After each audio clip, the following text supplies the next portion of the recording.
In this video, we will be solving a polynomial inequality. The polynomial inequality we'll be solving is the following. 2x squared plus 18x minus 13 is greater than or equal to x cubed times x plus 6. To start off, we want to express this polynomial function in the proper form, and to do this, we have to expand these parentheses. Then, we have to move all of the terms to one side and make the other side 0.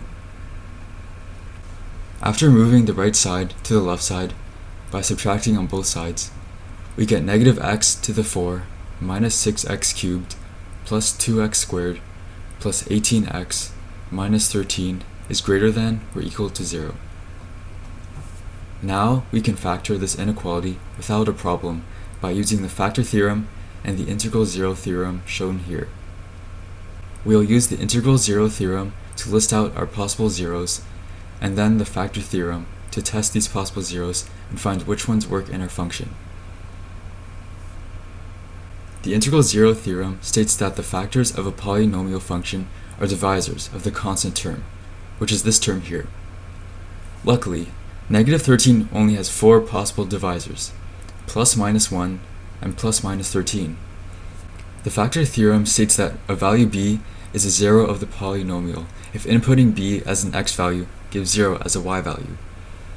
So we will be taking these possible factors we have and input them into our function to see what they output.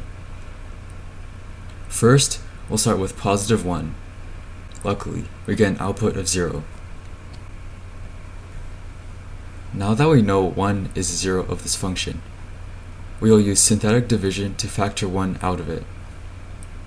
To do this, we have to first write down what we are factoring out, then find the coefficients of each term and list them out.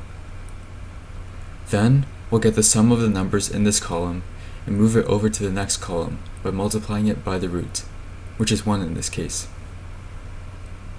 We do this over and over until the last column is filled, which should end up with a 0. This means there is no remainder after the division, which is what we want, a factor that divides evenly into the polynomial.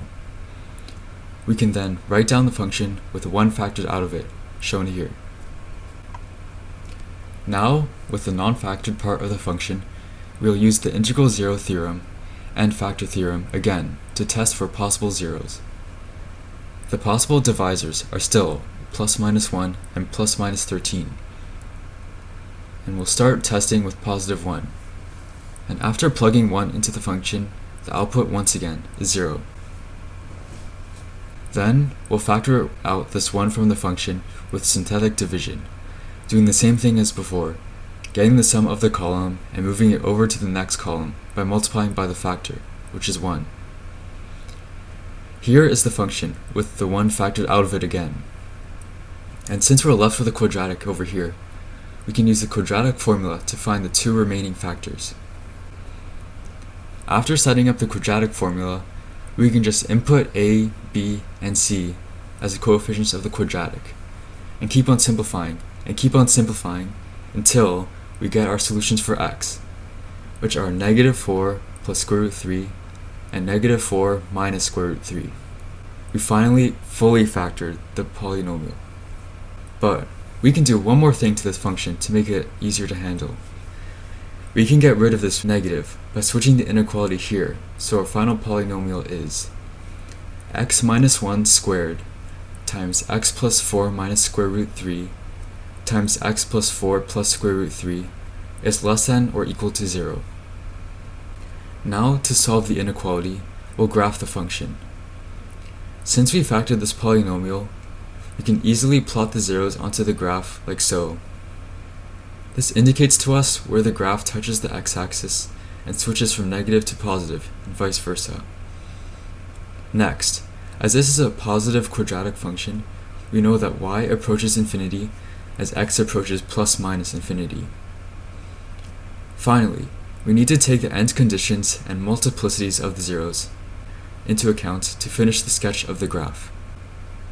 Now, it's very easy to tell when the y value of this function is less than or equal to 0 just by looking at the graph. The interval notation to represent this inequality is as follows. X is in the domain of -4 minus square root 3 to -4 plus square root 3 inclusive, in intersection with 1. And that's it. Thanks for making it all the way through this lesson.